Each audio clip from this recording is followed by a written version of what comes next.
Olá, voltamos com o programa Notícia de Frente. Vamos dar um girozinho lá para a Câmara de Vereadores. Lembra daquela comissão temporária que foi uma proposta da vereadora Edna do PT? Vamos ver então como andam os trabalhos desta comissão. Roda aí o VT.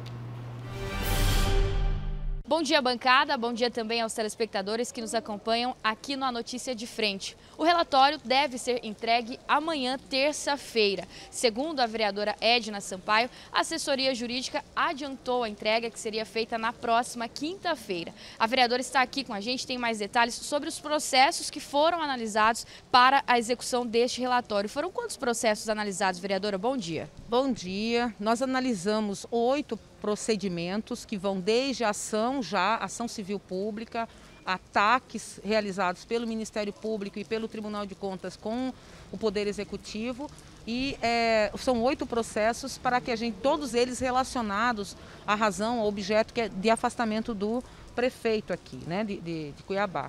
Então nós chegamos à conclusão, um relatório que vai costurando e analisando em todas essas medidas as circunstâncias nas quais o Poder Executivo se recusou a atender o pedido, a determinação, seja do Tribunal de Contas, seja do Ministério Público, seja decisão judicial. Agora nós temos mais condições de, num tempo, numa cronologia histórica, saber exatamente quais foram as circunstâncias e os atos cometidos pelo Poder Executivo em relação à questão do concurso público. Quero ressaltar aqui que a comissão tem o papel de produzir o relatório sobre a análise dessas investigações. Não tem o papel para além disso. Então nós vamos apresentar na terça-feira, amanhã, o relatório que a nossa assessoria jurídica produziu com base na orientação que o mandato fez, que a presidenta fez para análise, e depois na discussão, ponderada pela discussão que foi feita no âmbito da comissão especial de acompanhamento dos processos de investigação que corre na Justiça e ainda alguns em fase de inquérito pelo Ministério Público. Com tudo o que já foi analisado neste relatório, a senhora acredita que vai ser possível a criação de uma comissão? Sim. Nós acreditamos que os fatos que estão colocados são fatos que, lamentavelmente, ocorrem na administração pública, que é a burla do princípio constitucional de concurso público, e que os procedimentos envidados, tanto pelo Tribunal de Contas, quanto pelo Ministério Público, quanto pelo Judiciário, foram no sentido de coagir o Poder Executivo Municipal a cumprir com a determinação de realização de concurso público. Mesmo em face de todas as medidas adotadas, o município não conseguiu cumprir com a determinação legal e continuou fazendo as contratações irregulares, e a gente acredita que, da forma como foi feita, incide sobre improbidade administrativa que deve ser apreciado, sim, pela Câmara Municipal. Lembrando que o poder institucional, o poder legislativo na nossa cidade tem um papel importante e cabe a ele, sim, trazer para a sua competência a discussão, o debate e a análise. O prefeito ele está submetido a vários sistemas de controle, tanto controle administrativo, pelo Tribunal de Contas, por exemplo, quanto controle legal, jurídico pelo Ministério Público, pelo Judiciário, mas ele está também sujeito a um outro tipo de controle, que é o controle político exercido, este sim, pela Câmara Municipal de Cuiabá. E nós entendemos que, de face de casos, de ações que configuram improbidade administrativa, a Câmara deve apreciar.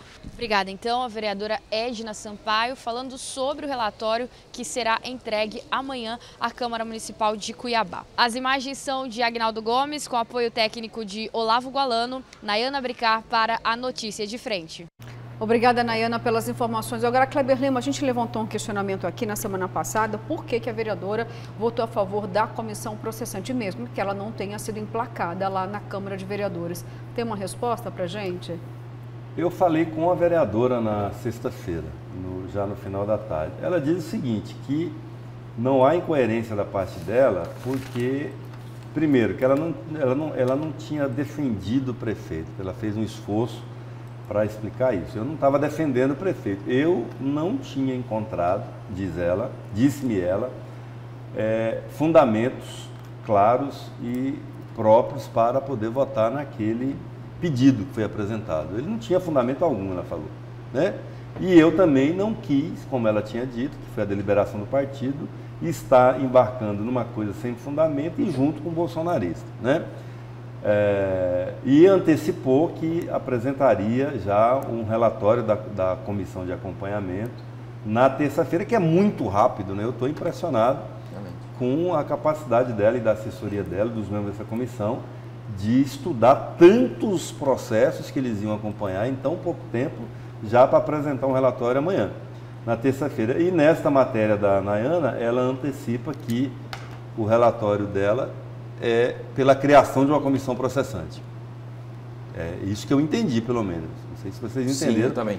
A Nayana perguntou, claro. A Nayana Bricá, ela sim, tem elementos suficientes para favorável à instauração.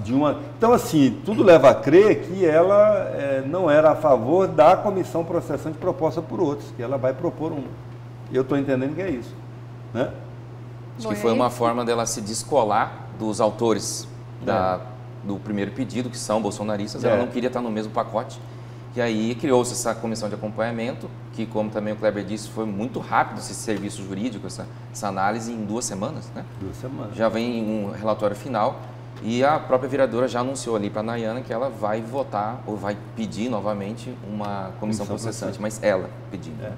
E um detalhe, né? A comissão de acompanhamento é sobre todas as ações relacionadas à saúde pública que foram propostas contra a prefeitura e o prefeito desde o primeiro mandato. São 8 ou 9. Desculpa, Kleber. As ações, as operações que houve na saúde são muitas. São 8 ou 9, desde o primeiro mandato. Ou então, seja, assim, complexo, né? é muita coisa. Eu estou, assim, sinceramente, muito impressionado com essa eficiência. Mas aí não seria também uma questão de vaidade? Porque, olha só, eu duvido que os vereadores de oposição irão votar contra o pedido de comissão processante, no caso imposto pela vereadora. Não tem que também ter essa outra avaliação, gente? Só porque ela apresentou um pedido, porque ela não quer se aliar aos bolsonaristas, e aí nem é muita vaidade, é o mesmo objetivo, é o mesmo objeto, Daniel, ou estou enganada? De qualquer forma, é o que dá para entender que é uma estratégia por parte dela mesmo, né? Porque ela não quis concordar com o primeiro pedido por uma questão de posicionamento ideológico, político, né? E conseguiu fazer esse requerimento por uma comissão de acompanhamento. Essa comissão foi instaurada, foi a jato, né? Em 2 semanas já tem o seu parecer, seu relatório final.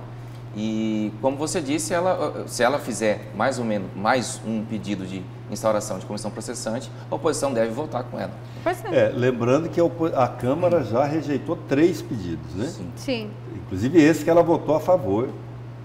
Mas aumentou o número, né? 8 votaram a favor, isso. 15 a 8. Então, imagine-se o imbróglio que isso vai virar na Câmara agora, porque esse argumento de falta de fundamento, se ela vier apresentar um pedido de instalação de comissão processante, que seja oriundo, derivado dos estudos que a comissão fez dos 8 ou 9 processos, quer dizer, esse argumento de falta de fundamento não vai poder mais ser utilizado. E aí eu quero ver com que argumento que a Câmara vai rejeitar um pedido desse, né? Vai dar uma complicada aí. E também tem um outro aspecto que precisa ser levado em conta, que é, eventualmente, o desgaste ou a pressão que ela sofreu pela posição inicial dela, de ter votado contra no primeiro momento, mesmo com a deliberação do partido, que eu destaquei aqui o argumento como algo positivo que ela fez naquele dia, de ter submetido o assunto ao diretório do PT de Cuiabá e o diretório ter decidido junto com ela. O que ela estava fazendo era uma deliberação de partido. Eu acho isso salutar, né? Então, assim, ela e o partido já mudaram de opinião, ou ela vai submeter de novo a posição dela ao partido. Ficam aí algumas respostas, né? Tá certo, vamos acompanhar, né? Amanhã tem sessão, a gente vai ficar de olho, vai trazer tudo para você. E agora eu queria mudar um pouquinho de assunto, porque vamos falar dos tucanos do PSDB. Pane no sistema, Daniel. O aplicativo de votação não funcionou e aí houve uma ruptura, eu posso dizer assim, pelo menos das relações, no caso entre Dória e principalmente Eduardo Leite. 2 contra 1. Agora o prefeito, lá o ex-prefeito de Manaus, que também está nas prévias, ele acabou ficando do lado de Dória contra Eduardo Leite. Que confusão é essa no ninho dos tucanos, Daniel? Sim, a pane no sistema, pane elétrica e pane na tecnologia foi só um elemento dessas prévias que estão sendo muito tensas aí no ninho tucano. Ontem, o que mais se destacou nas prévias, lá na votação, foram as manifestações a favor do presidente também, que tem um racha muito grave no partido, né? A Câmara, a bancada tucana na Câmara, boa parte dela está tendente a votar com o presidente, a continuar na base do presidente, e isso ficou muito evidente. Houve até um desentendimento, quase umas vias de fato entre uma deputada do Acre e o presidente do diretório estadual, lá no local, inclusive, né? E como você bem destacou, agora está parecendo que ficou 2 contra 1, porque o Arthur Vigílio, ex-prefeito de Manaus, tentou um entendimento, juntamente ele com o Dória, um entendimento com o Eduardo Leite, não conseguiram sentar para conversar, saíram inclusive esbravejando, porque não teve contato, o Eduardo Leite não demonstrou interesse em negociar e conversar com eles. Eu acho que toda essa situação interna do PSDB compromete muito esse projeto da terceira via, né? Porque parece que o partido não está conseguindo resolver os próprios problemas internos, né? E isso aí está atrasando, isso está afetando, inclusive, o projeto que eles têm, um projeto maior para 2022, que é fazer esse contraponto ao presidente Jair Bolsonaro.